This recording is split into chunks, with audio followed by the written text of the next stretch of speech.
All right, welcome to another amazing interview in the You Are Enough virtual summit series. My name is Pia Prana and I'm your host for this series. And I'm sitting here with this big smile on my face because Abigail and I have already had this nice long conversation. We're like, we better start recording so that not just we are getting the benefit of all of this amazing juiciness that Abigail is going to offer us today, but also that all of you get the benefit of that also. And so I've even been practicing Abigail's last name. So it's Abigail Ikwaisu. Yeah? I think that was pretty good going. Abigail Yeah. Ikwaisu, yes. Ikwaisu. It's quite something. It's so beautiful. So anyway, such a warm welcome to you, Abigail. I'm so excited about this interview based on even just what we've been sharing now. Yeah, Prana, thank you for the invitation. It's such a rich topic and very close to my heart. The whole Yeah. idea of women and we are enough. I am enough. Yeah. So today the topic of Abigail's this particular interview is from frozen to fake to fertile and free. And just the name itself is so fertile, so rich. So before we delve into that, I just want to do a brief introduction of Abigail. You're an integrative transpersonal psychotherapist and you do work all over the world from the UK, Europe, even as far as the Middle East.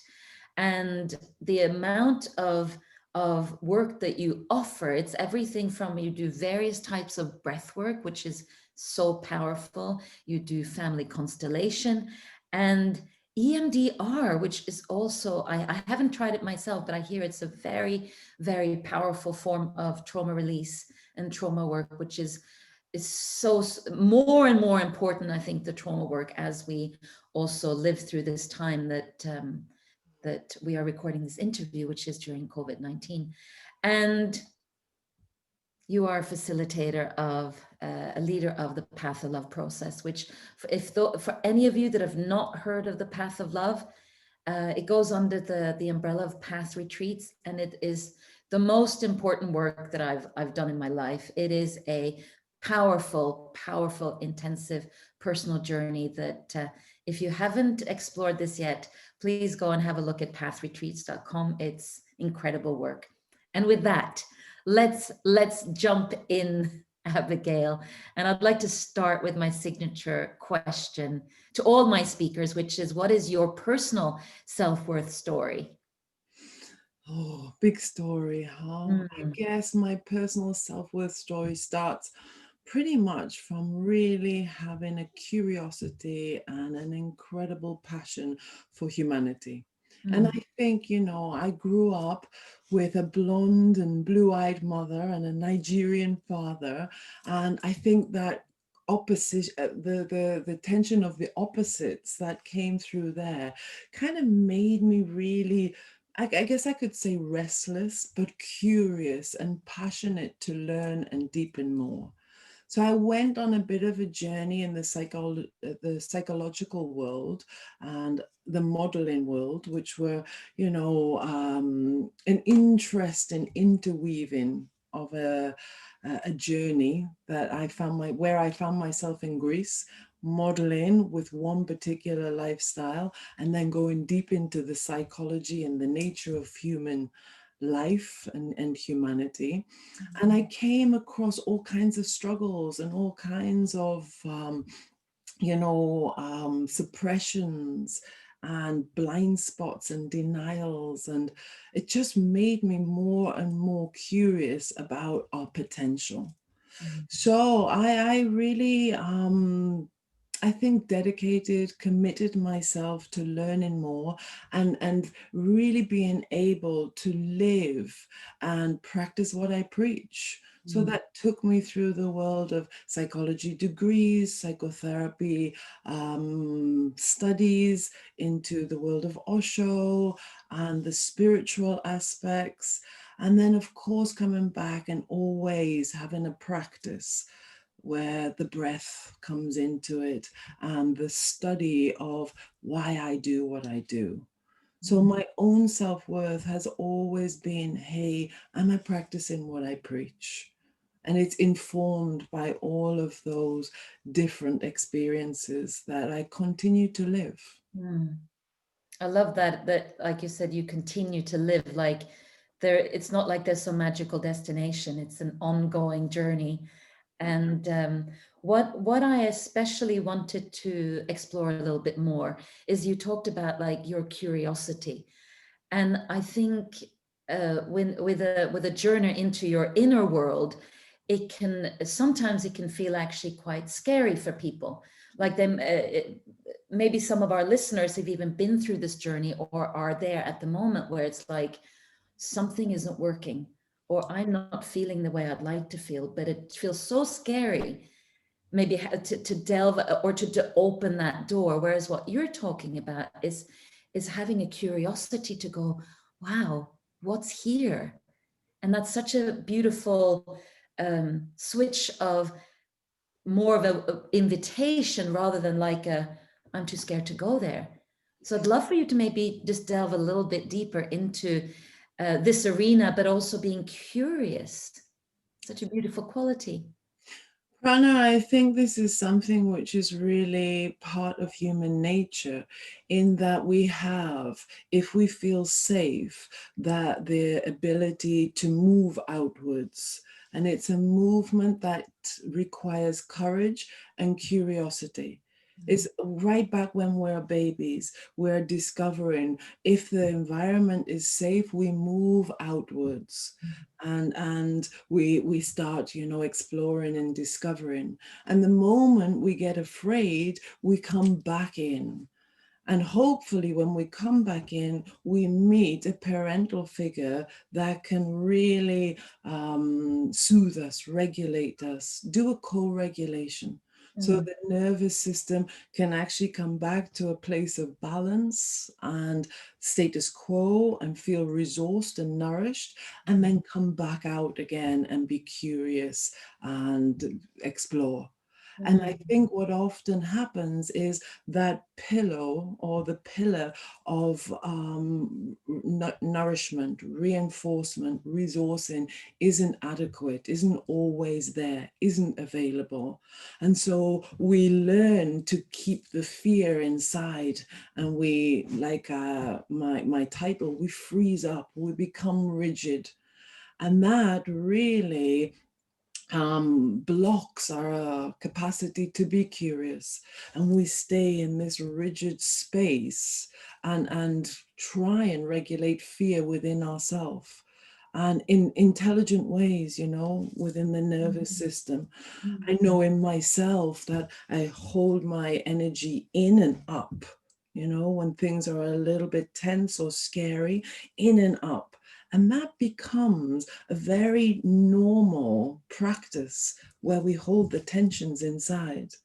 And so learning to meet those tensions in order to allow an inner relaxation will allow that movement out again. It's very important to know that rhythm, the movement of the flow and the ebb. Yeah, and I suppose as you speak, one of the things that at least what I see is that this, what you're talking about, this tightness and tension and frozenness, is actually so normal. Because like when we look around and goes, oh yeah, I've got these aches and pains, and oh yeah, I'll just take a tablet for it.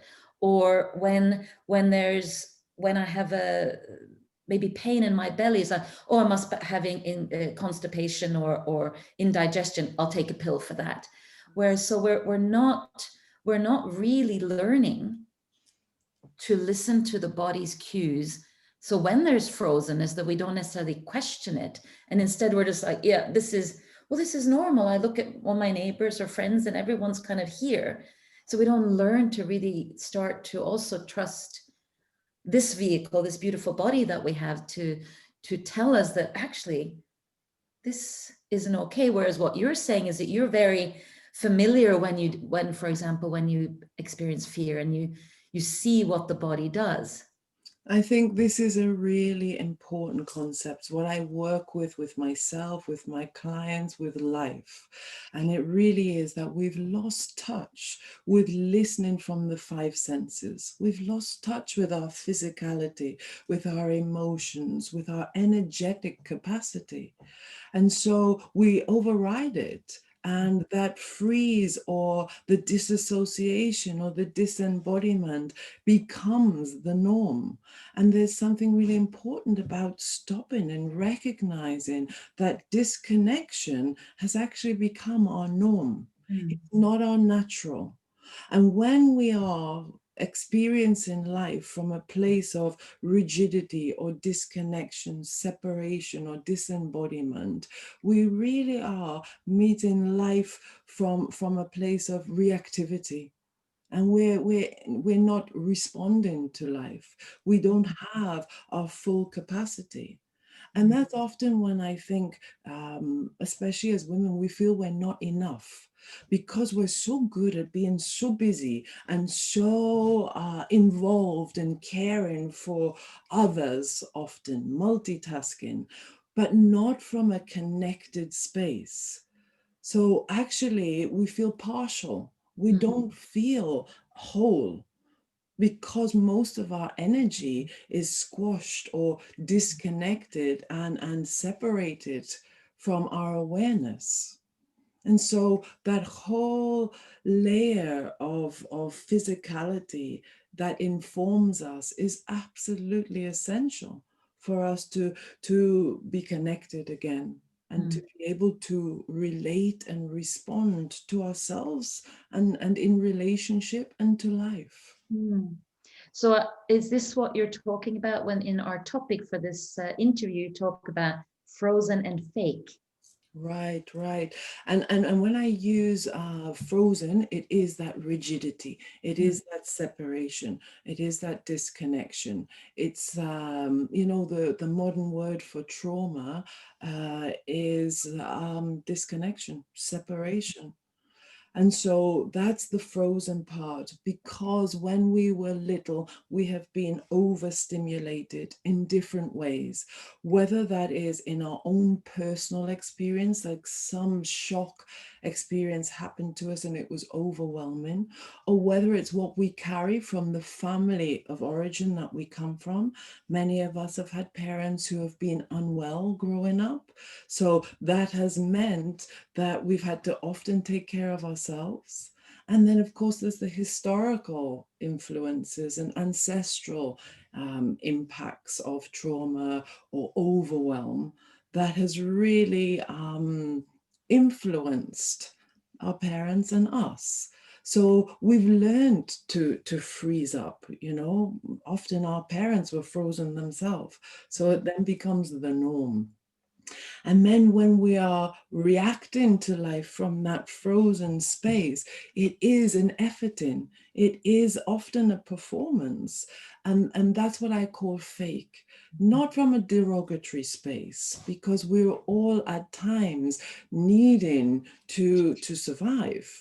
And in fact, I study with a beautiful mystic called Thomas Hubel, and he talks about how this particular response or ability to freeze up or pull our energy in and up is one of intelligent survival.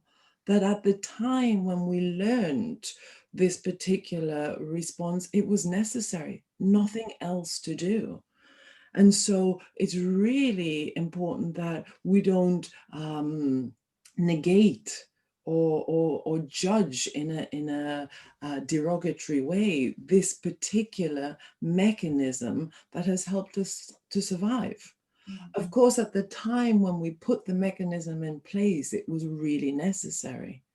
And our job now is to really revisit how we put that mechanism in place with compassion and kindness in order to relax that need to effort and fake our lives from a place of disconnection.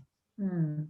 So these almost like self-protection mechanisms were important as a child because you needed to stay safe.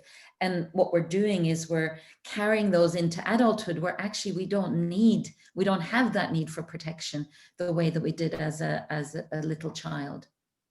Well, exactly that. I mean, the need for protection in adulthood is definitely required, but perhaps the mechanisms we used in childhood need a little updating, need a Mm, little upgrading.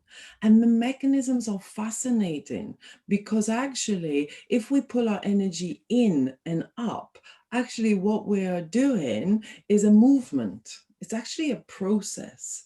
So when I'm working with people, you can see how people actually end up shutting off or pulling back or protecting themselves, numbing out, if you like.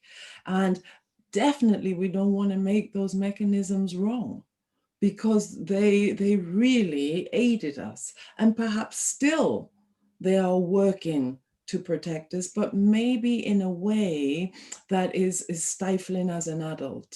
mm, So recognizing the mechanisms and honoring them, and really having compassion for ourselves, will allow us to move closer to the mechanisms, be with the mechanisms and the different protection behaviors or patterns that we have, in order for us to relax into them.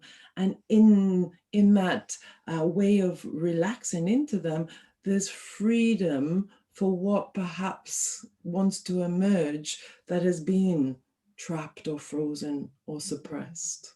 mm. Does And that make sense? yeah, totally, totally.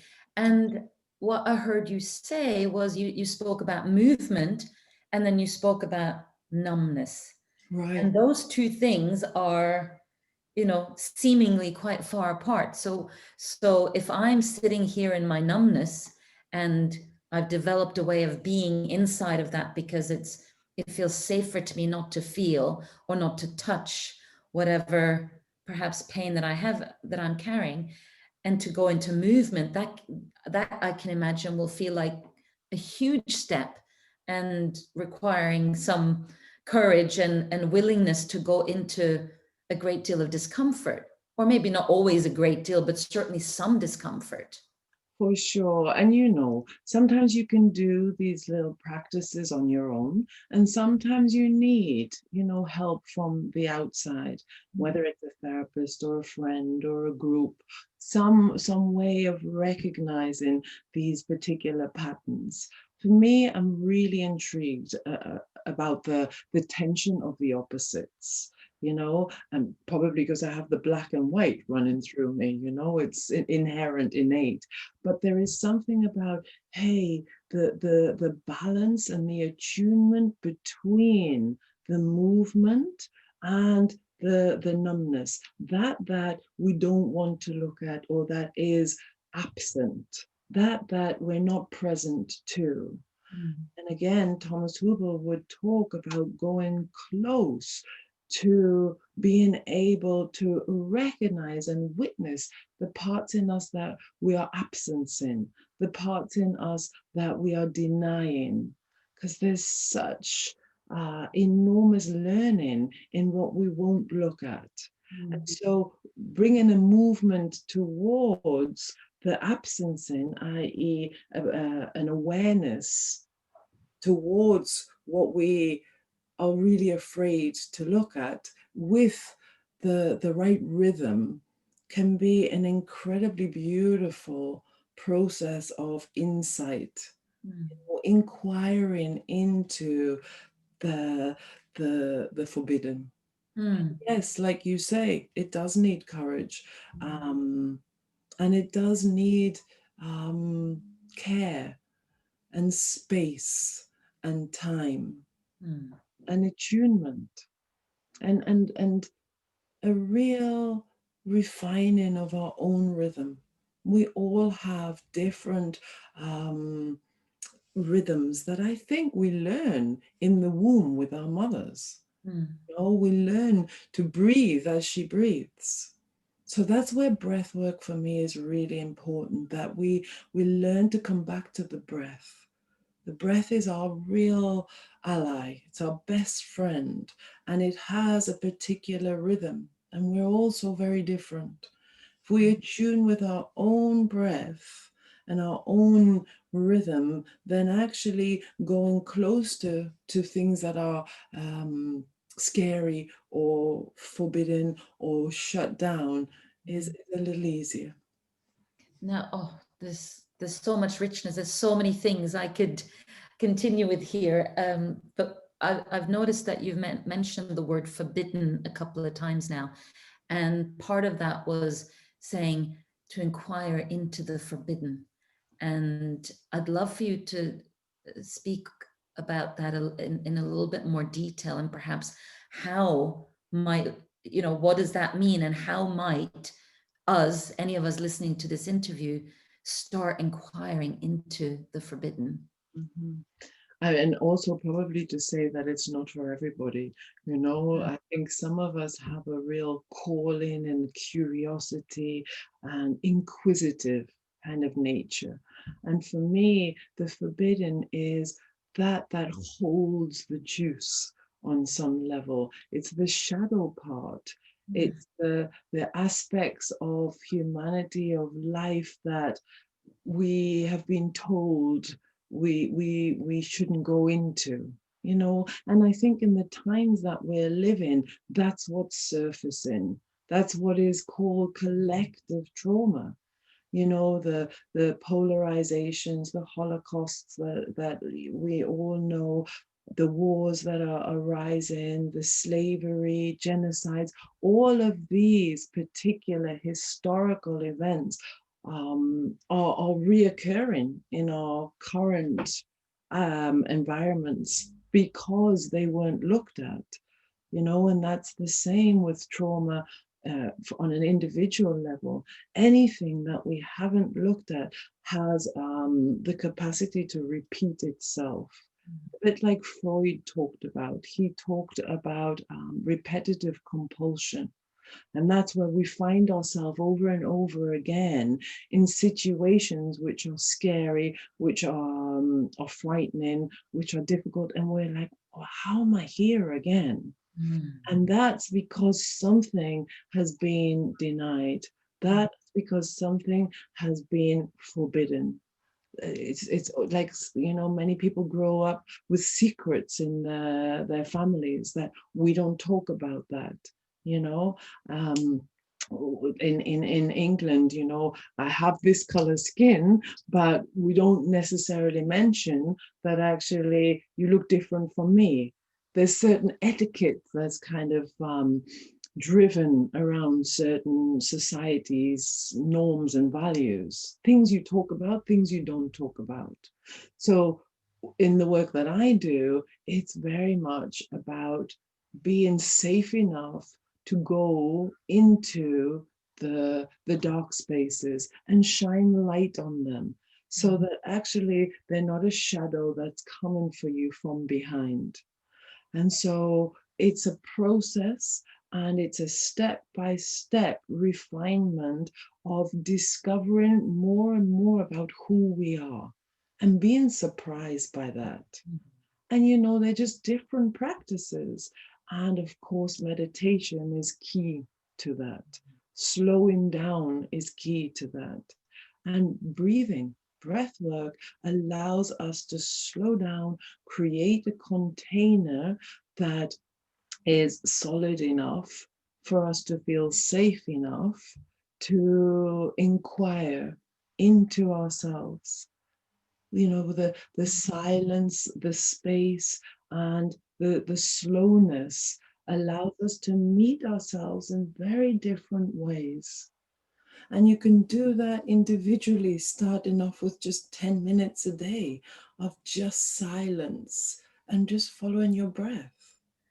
You know, journaling is a good one also, where you just free associate and allow what wants to emerge to come up. Be surprised with yourself.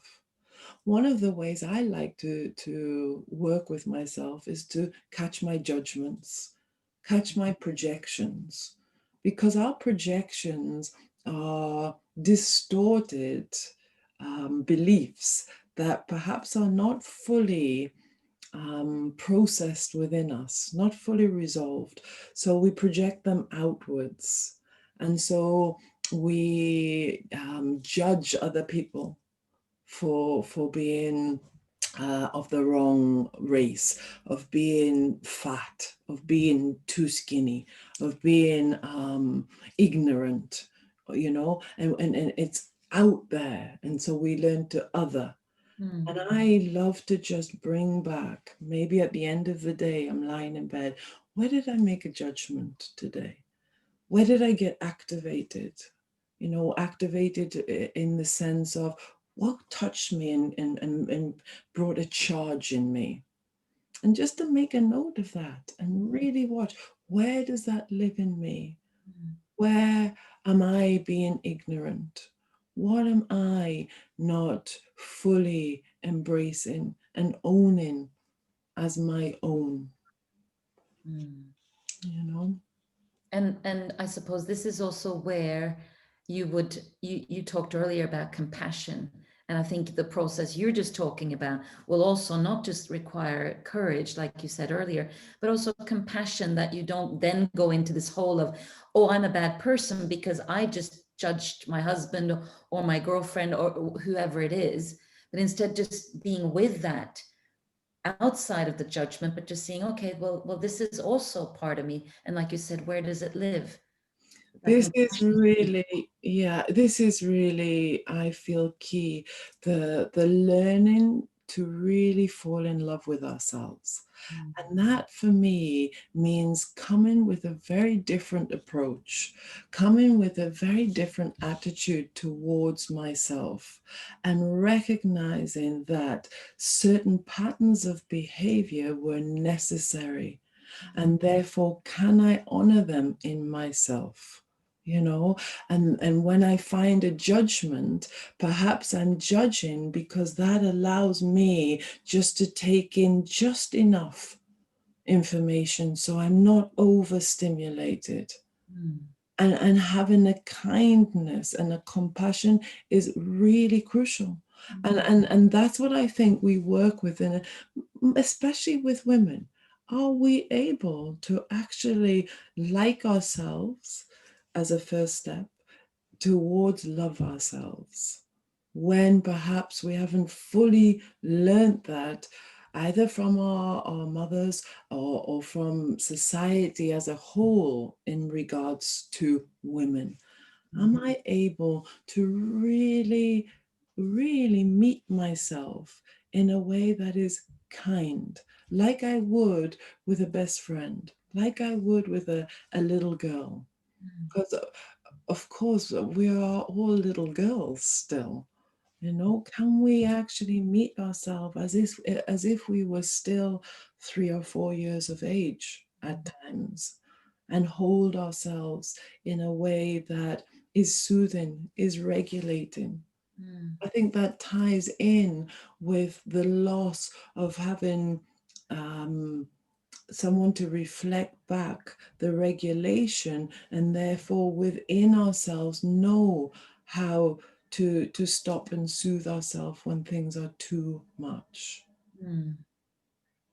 And what I'm hearing is that for those of us that didn't necessarily learn that as little children, we then have to find ways of learning, even as adults, learning how that might be for us individually. Because you and I, we probably self-regulate differently, although there's some great tools that will help all of us, but we have to find what works for us. So like you said, that I can feel safe to start opening up and then bringing that torch in to look in those areas that I've done a really good job to put them right there. I like to use this kind of metaphor of having different houses, different rooms in a house, and there's like one room.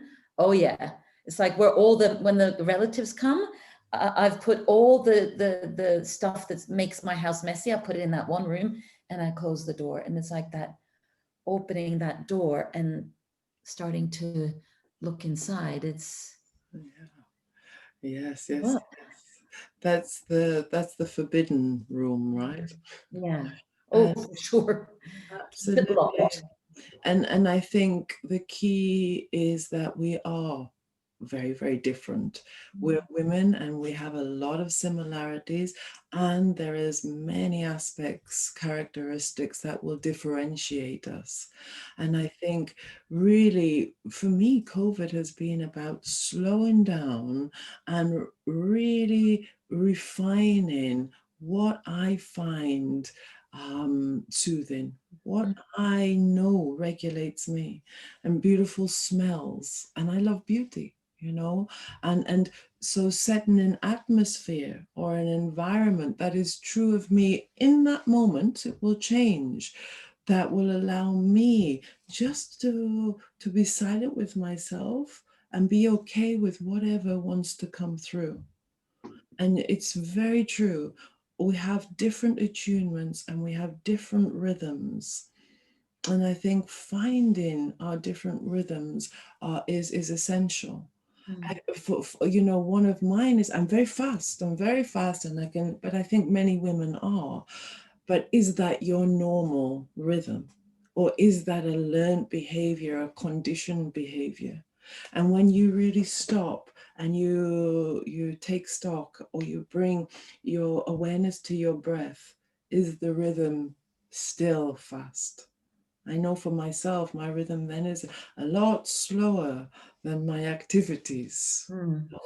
And so then I get to recognize, hey, my natural rhythm is a lot slower than my passionate, active energy. And Everything has you a have both. place, yeah. Yeah. And one thing that I also thought is very valuable about what you just said as well is you said in the moment what's happening. Because I think it could be that I see it so much where people kind of, many of us, we kind of say, okay, this is who I am, this is what I like, this is what I don't like. This is, and we put ourselves somehow in a box of these are all my attributes, or this is, and instead of just saying, well, actually, coming way back to what we were talking earlier about, using the body as a way of informing us of how we are and what's okay and what's not. In the moment, I might say, I'd love for us to have a cup of tea together, but then I check in, actually, could we do it next week? Because I'm realizing I need to slow down. And I said yes in this hurried place. So in the moment to moment, giving ourselves permission to feel differently and be informed from the inside what that different might be moment to moment. I think it's so fertile what you just said. Yes, I really do. And you bring to mind more of the work from Thomas Hugel, where he really talks about digesting the past in this moment will release the future, which I find an incredible concept. It's almost like actually everything that is unresolved in us takes up energy, and takes us energy to numb it off, and takes us energy to keep the activity going. And in this moment, maybe we have activity happening and numbness being suppressed, and bringing them together, allowing a cohesion or a digestion, a metabolizing of the energies that are being pulled away from us, can allow us to come to this moment. And when that alignment happens and an integration is able, then there's another emergence that's possible. And Mm, that's what he talks about as being the future in this moment. And I mm, find that concept incredible, that actually in this moment we can birth new aspects of ourselves, new characteristics of ourselves. mm. And what a way to live. Oh, so beautiful. And when you share that, what comes to mind is you've spoken quite a lot today about being safe and having a safe container. And this morning I had an upset, something happened, and I was able to just sit at the breakfast table with my husband and just say, I feel really sad. And it was so beautiful because so much stuff was going on inside of me, and I was able to put words in that moment, and it was safe enough for me to say that. And I think often some people don't necessarily feel like, is it safe for me to really, I'm kind of in the moment, digesting all the, and being informed by what's happened in the past, or even the stuff that I've learned from my family in the moment, and then having a safe place where you can actually express that. And one of the things that I honor and love so much about Path of Love, what we do there is we create that space for exposure. I mean, that's a big word, but just being able to, in the moment, be here and now, and just share what is true for me now, out of all the things that I'm being informed by, be it my body, be it a memory that's come up from the past, and creating something where I can feel safe enough to express that and know that I'm not going to be shamed or told, that's not what good girls do, or whatever that is. Yes. So important. It's crucial. It's Mhm. crucial because what you're expressing for me is the ability to feel seen and to feel validated, to be held and to be really supported. And that's the whole cohesion of being that is super necessary for us to be and to feel safe, that we are actually welcomed. Mm. We are actually okay just as we are. And with the sadness, with the forbidden bits, with the darkness, can actually I come with all of my shame, humiliation, anger, rage, and actually just be held. Nothing to do, nothing to change, nothing to hide. Just here I am. Mm. And in that moment, you're not asking for any solutions. You're not asking to be put right. You're just saying, here I am. And I think it's such a gift that we can be seen, held, and supported really in our true selves, whatever that might be in the given moment. Mm. And I think in the space of even just doing that with a friend that you trust, it's so relaxing for the other, because I'm not asking you to solve this big thing that's going on inside of me. I just want you to hold space. I just want you to be present for me, and allow me to be seen as I share this with you. It's relaxing for everybody, in Yeah, my experience at least. absolutely. Absolutely. I think that's when a union happens. Mm. That's when we can just be our genuine, authentic selves. Mm. And there is that energy of just relaxation. Mm.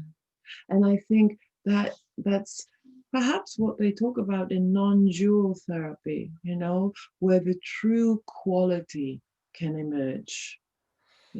In contractions or in tensions, we have squashed down, and then we've squashed down the difficulty, the complex, and we get this dualistic kind of experience where there's depression or there's pain.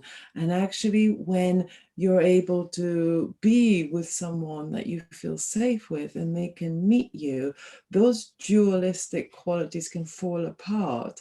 And actually, what can emerge is the core quality, Mm. the real essential energy that is held in that contraction or in the sadness, as you were talking about. Actually, oof, Mm. the essence can come through. Yeah, that really touches me right now. I can kind of feel, tears just kind of here. The just from allowing myself to feel the power of that is so beautiful. Yeah, And absolutely. one of the things that I noticed that we didn't really touch upon, but in your in your I mean, we have touched upon it, but I just want to name it as well, because in the title, from frozen and fake, which we've delved into quite a bit, to fertile and free. Yes, yes, The yes. fertile is, oh, it's so rich in itself. If you can just speak a little bit on what you mean by fertile and free.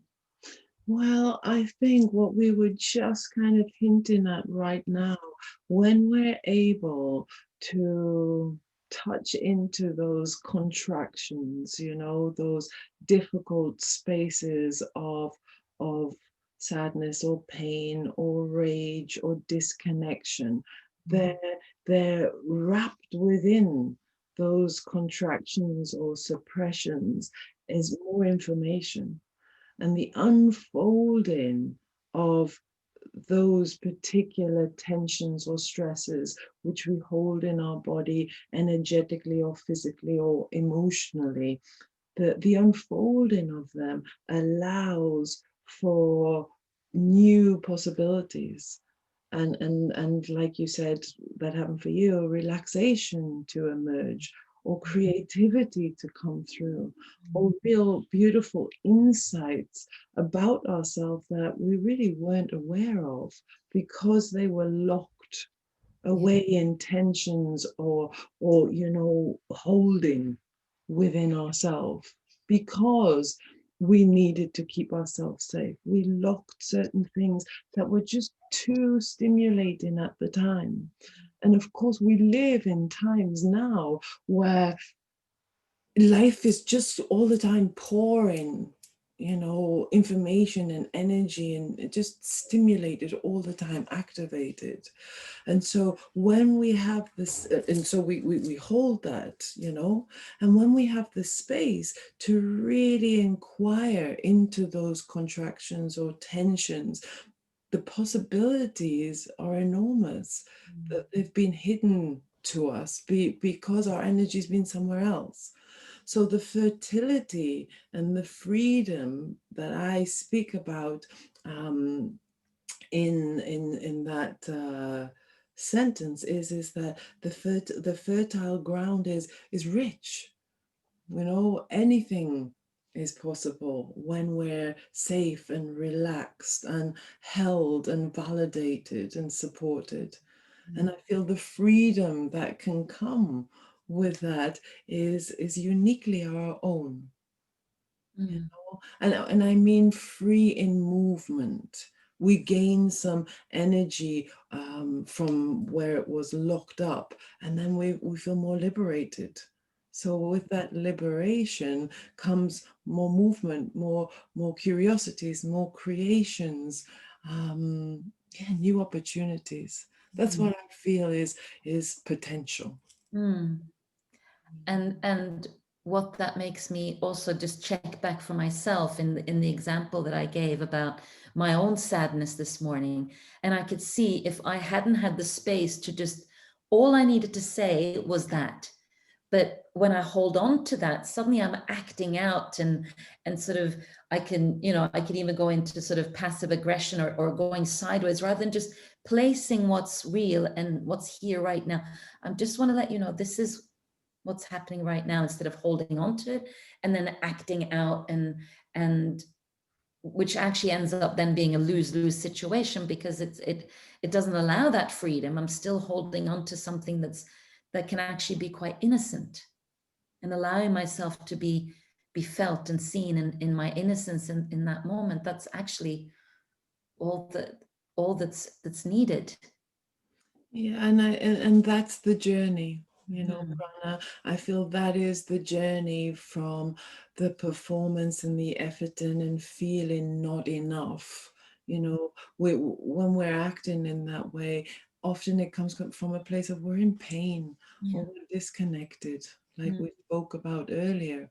And the process of really deciding to commit to or dedicate time and space to a particular practice, which would start planting seeds for our capacity to feel more capable of being honest, and being genuine with what's coming through, is really important.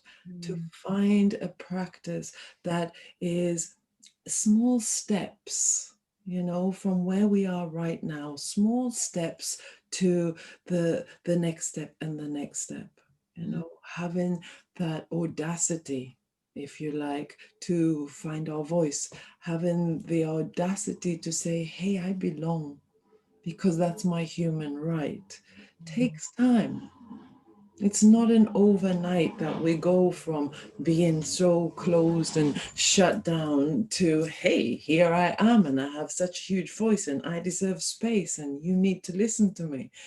We're not coming from that demanding space, but recognizing this is a process, and it's a process of genuinely falling in love with ourselves, not from some, narcissistic space, but from, I actually am worthy. I am enough because I was born, because I'm alive, because life says so. Now we need to be in attunement with what life said. And life said, I'm alive, I'm here, I'm in this body, and it's my opportunity to experience life through this vessel that I've been given. And that's a process of discovery and exploration and curiosity, and definitely a passion of mine. I'm sure you can hear.